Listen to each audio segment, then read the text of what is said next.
तो ये सवाल है जेईई एडवांस 2014 का। हमेशा की तरह जेईई एडवांस बेहतरीन सवाल देता ही है। देखो क्या बोल रहा है, 6 card in 6 envelopes are numbered 1 2 3 4 5 6। तो बेसिकली ऐसा समझ लो कि 6 कार्ड हैं और 6 एनवेलप हैं। ठीक है, आपने अपनी किसी प्रेमिका के लिए या किसी ने अपने प्रेमी के लिए एक लेटर लिखा। ठीक है, एक लेटर लिखा, ऐसे 6 लोगों ने लेटर्स लिखे, ऐसा मान लो। थोड़ा सा हम अपने हिसाब से बनाते हैं। क्या 6 कार्ड है? ठीक है, 6 कार्ड है। एक कार्ड का नाम क्या है?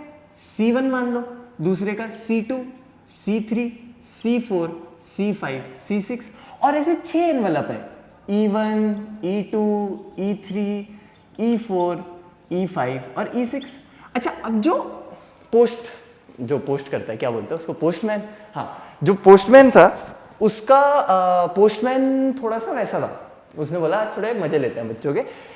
इस प्रेमी ने अपनी प्रेमिका के लिए लेटर लिखा, लेकिन हम क्या करेंगे, इस प्रेमी का लेटर किसी और प्रेमिका को दे देंगे।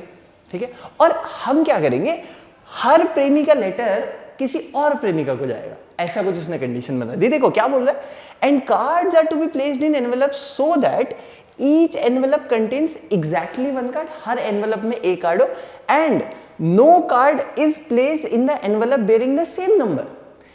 ठीक है, C1 E1 में नहीं जाएगा, इस प्रेमिका अपनी प्रेमिका को लेटर नहीं जाएगा। क्या बोल रहा है, देखो ना, no card is placed in the envelope bearing the same number. C1 E1 में नहीं जाएगा, C2 E2 में नहीं जाएगा, C3 E3 में नहीं जाएगा, तो कोई भी अपने में नहीं जाएगा। इसका मतलब C1 कहां का जा सकता है, E2 E3 E4 E5 E6 में जा सकता है। C2 कहां पे जा सकता है, E1 E3 E4 E5 E6। समझ पा रहे हो? बहुत बढ़िया। And more over the card numbered 1 is always placed in envelope number 2। फिर उसने थोड़ा सा बोला, एक स्पेसिफिक कंडीशन दे दी, क्योंकि उसको एक स्पेसिफिक प्रेमिका से ही उस प्रेमी को मार्क खिलवानी थी। तो उसने बोला कि ठीक है, हमारी कंडीशन क्या है, ये जो C1 है ये E2 में ही जाना चाहिए। ठीक है, सेम नंबर मोर कार्ड नंबर 1 किस में जाना चाहिए, एनवेलप नंबर 2 में ही जाना चाहिए। ठीक है, तो 2 कंडीशन है हमारे पास। तो एक काम करते हैं, इंडिविजुअली सॉल्व करते ना, जिंदगी क्यों मुश्किल बनानी, 2 चीजें एक साथ सॉल्व करोगे मुश्किल होगी। पहले हम बस पहला केस देखते हैं, जो पहला स्टेटमेंट है वो समझते हैं क्या है, उसको सॉल्व करने की कोशिश करते हैं, and then we will see the second thing. क्या बोल रहा है, कोई भी इसमें ना जाए। अरे सुना सुना लग रहा है, सुना सुना लग रहा है। नहीं सुना तो कोई बात नहीं, अभी बता देता हूं। इसको बोलते हैं डीअरेंजमेंट। डीअरेंजमेंट इसको बोलते हैं। डीअरेंजमेंट में क्या होता है, कोई भी कार्ड अपने एनवेलप में ना जाए। ऐसा सिमिलर केस कहीं भी हो सकता है, मतलब कोई भी अपनी डेजिग्नेटेड प्लेस, कोई भी अपने निर्धारित स्थान पर ना पहुंचे। ठीक है, कोई भी अपने निर्धारित स्थान पर ना पहुंचे, इसको बोलते हैं डीअरेंजमेंट। अब हमारे पास, क्योंकि अभी हम सवाल सॉल्व कर रहे हैं, so I don't want to go into the details as in कि वो कैसे आया and all the derivation and everything. I just directly tell you the formula. ठीक है, आपको याद होना चाहिए अगर आप परम्यूटेशन कॉम्बिनेशन कर रहे हो, बिकॉज एग्जाम में हर चीज आप डिराइव नहीं कर पाओगे, राइट। सो ये तो basic formulas, I am not talking कि हर प्रोफाइल का फॉर्मूला रट लो, बट बेसिक डीअरेंजमेंट का फॉर्मूला याद हो तो it's better only, it's good for you. So क्या होता है बेसिक डीअरेंजमेंट का फॉर्मूला? बेसिक डीअरेंजमेंट का फॉर्मूला होता है DN मतलब D2 मतलब 2 को डीअरेंज करने का। जैसे C1 C2 E1 E2 होता है तो D2 इसमें अप्लाई होता। इधर क्या है, D6 होगा। DN का फॉर्मूला पहले मैं लिख देता हूं, ये होता है n फैक्टोरियल टाइम्स 1, ठीक है, upon 0 factorial minus 1 upon 1 factorial plus 1/2 factorial minus 1 upon 3 factorial. इसका जो जनरल टर्म आता है वो आता है -1 टू द पावर r, ठीक है, अपॉन r फैक्टोरियल। ठीक है, तो जैसे ये इसका 0th टर्म है, आप ऐसे बोल सकते हो।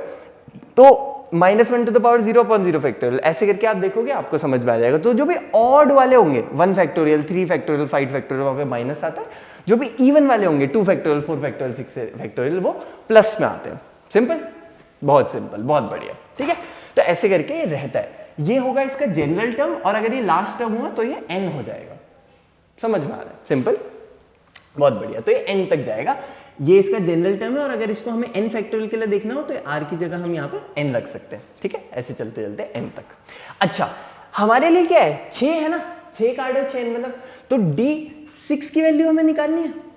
इससे तो हमारे टोटल नंबर ऑफ डीअरेंजमेंट्स आ जाएंगे। जो पहला लाइन है कि किसी भी प्रेमिका अपनी प्रेमिका को लेटर ना जाए।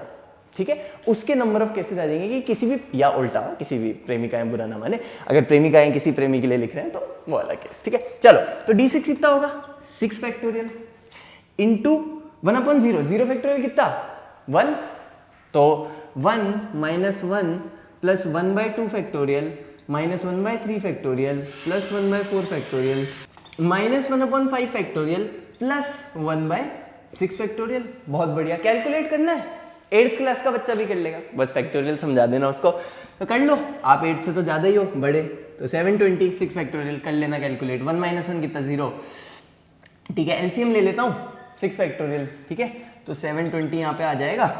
ठीक है, अब यहाँ पे क्या बचेगा, यहाँ पे बचेगा 720/2 360 माइनस, ठीक है, 720 डिवाइड बाई 6 विच इज 120, है ना, 120 plus plus plus plus plus plus 120 divide by 4 is 30, ठीक है, minus 30 divide by 5 is 6 and 6 divide by 6 is 1, ये आ जाएगा। ठीक है, अब कर लेना calculate, not a big deal. तो 720 से 730 कट जाएगा, ये कितना हो गया 240, 270, 271, 265, तो ये कितना आ गया हमारा d6 बराबर 265। अच्छा, तो टोटल केसेस आए 265, मतलब अगर ये सवाल यहां पर एंड हो जाता, सेम नंबर पे यहां पर एंड हो जाता, तो 265 होता है इसका आंसर। देखो ऑप्शन में दे भी रखा है, लेकिन हमारे लिए तो एक और कंडीशन है ना, वो कंडीशन क्या है कि the card numbered 1 is always placed in envelope number 2। अच्छा, सोच के देखते हैं, देखो इन 265 में से देखो C1 E1 में तो कभी नहीं जाएगा, ये तो गलत बात है, बहुत गलत बात है, गलत बात, मम्मी ने बोलता गलत बात है, ठीक है, C1 E1 में नहीं जाएगा, वो तो है ही ना, डीअरेंजमेंट का मतलब ही वही है। अच्छा, क्या हो सकता है, या तो C1 E2 में जाएगा, या तो C1 E3 में जाएगा, या तो C1 E4 में जाएगा, या तो C1 E5 में जाएगा, या तो C1 E6 में जाएगा, मतलब देयर आर 5 केसेस। अच्छा, और हमारा को क्या पूछा है, इन 5 केसेस में से हम किस में इंटरेस्टेड है, जिसमें C1 E2 में चले जाए। अब सोच के देखो, इन 265 में से सब पांचों के लिए इक्वल नंबर ऑफ केसेस होने चाहिए। क्यों? अरे C1 इज अनबायस्ड ना, C1 का ऐसा थोड़ी मन हो रहा है यार, मेरा ना मन हो रहा है मैं अपना लेटर E2 को दूं या अपना लेटर E3 को दूं, वो भाई उसको बस E1 में नहीं जाना है, E2 में, वो E2 में जाए या E3 में जाए या E4 में जाए या E5 या E6, उसकी प्रोबेबिलिटी बराबर है, वो अनबायस्ड है, right. So equal number of cases होंगे ना, सोच के देखो, मतलब इस तरीके से सोच के देखो कि C1 equal number of cases के लिए E2 में जाएगा, इक्वल नंबर ऑफ केसेस के लिए E3 में जाएगा, इक्वल नंबर ऑफ केसेस के लिए इतना इतना इतना, ठीक है, और इन सारे केसेस में ये इंक्लूड हो जाएगा ना। तो और हम किस में इंटरेस्टेड है, जिसमें C1 E2 में चले जाए, तो मतलब 265/5 केसेस में ये होगा, 265/5 केसेस में ये होगा, 265/5 केसेस में होगा, 265/5 केसेस में ये होगा, 265/5 केसेस में ये होगा।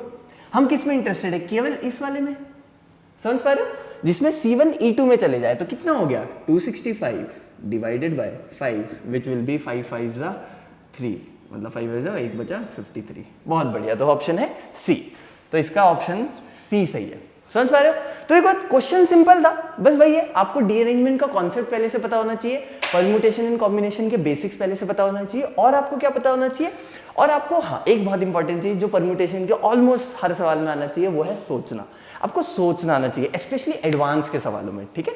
तो अगर आप सोचना जानते हो, अगर आपको बेसिक फॉर्मूले याद है, आपको पता है क्या है, आप फोड़ दोगे भाई, परम्यूटेशन कॉम्बिनेशन मुश्किल नहीं है, ठीक है।